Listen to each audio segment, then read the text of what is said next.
I think the best kind of desserts are the ones which can qualify as breakfast. I'm super excited today because I'm sharing one such recipe. We are making a chocolate crepe cake with a honey cream filling. It's absolutely delicious and perfect for a Sunday morning. Let's get started.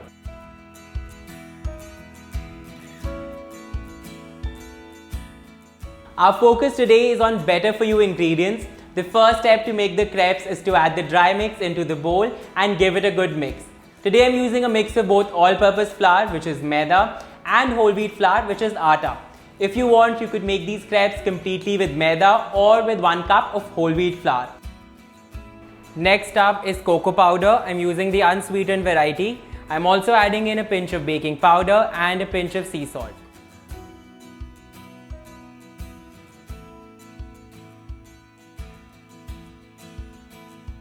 My dry ingredients are nicely combined. Now I'll make a well in the center and add in the milk, water and the olive oil. The trick here is to keep whisking while you add your wet ingredients in so that your batter doesn't form any lumps.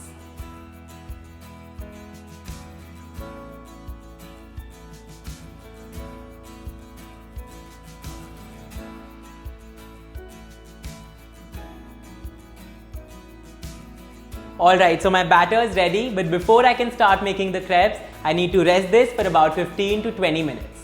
While the batter is resting, let's get the work started on the filling.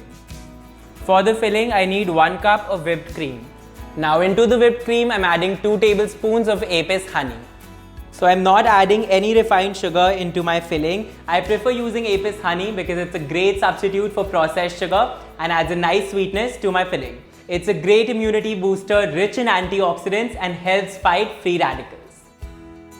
So it's been 15 minutes, my batter has rested properly. I can finally start making my crepes now. I have a non-stick pan here that I'm going to set on low-medium heat and then brush it with olive oil. So this single recipe will give you 6 chocolate crepes. You can double the recipe or triple the recipe depending on the size of the cake you want to make. I'm going to triple the recipe and make a really tall crepe cake. I'll take about half a cup of batter and pour it onto the pan, swirl it around and then let the crepe cook for a couple of minutes. Once the crepe firms up, I'll flip it and let it cook on the other side again for a couple of minutes.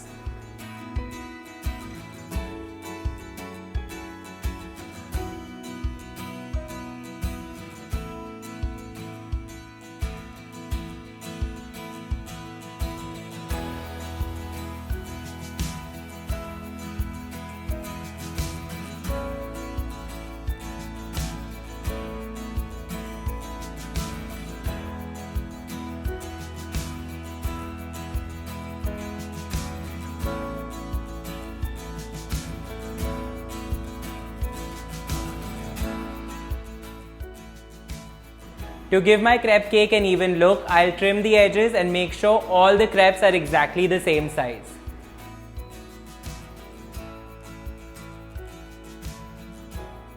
Alright, so my crepes are ready. I've also made the edges even, and now on to my favorite part, which is assembling the crepe cake. Since I've not added any sugar or sweetener into my crepe batter, I'll be brushing each crepe with a honey syrup that I'll make by combining warm water and honey. I love this not only because it's a better option than refined sugar, but also because it's ethically sourced and untouched by human hands. It's pure and tastes so good in this crepe cake. To assemble, I'll put the crepe onto the cake stand, brush it with the honey syrup, layer it with the honey cream filling, place another crepe on top and then repeat the process.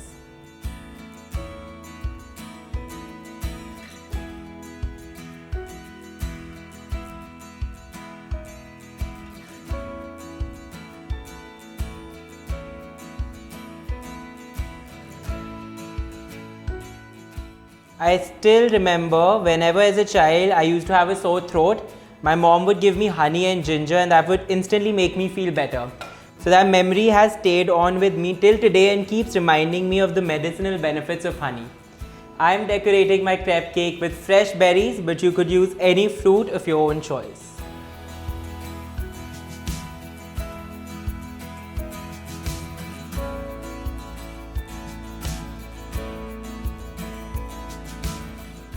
I'm super happy with how the chocolate crepe cake has turned out. It does take some time and patience, but trust me, it's worth all the effort. So I hope you guys enjoyed watching this recipe. This was my version of a good for you kind of a dessert with Apis Himalaya honey.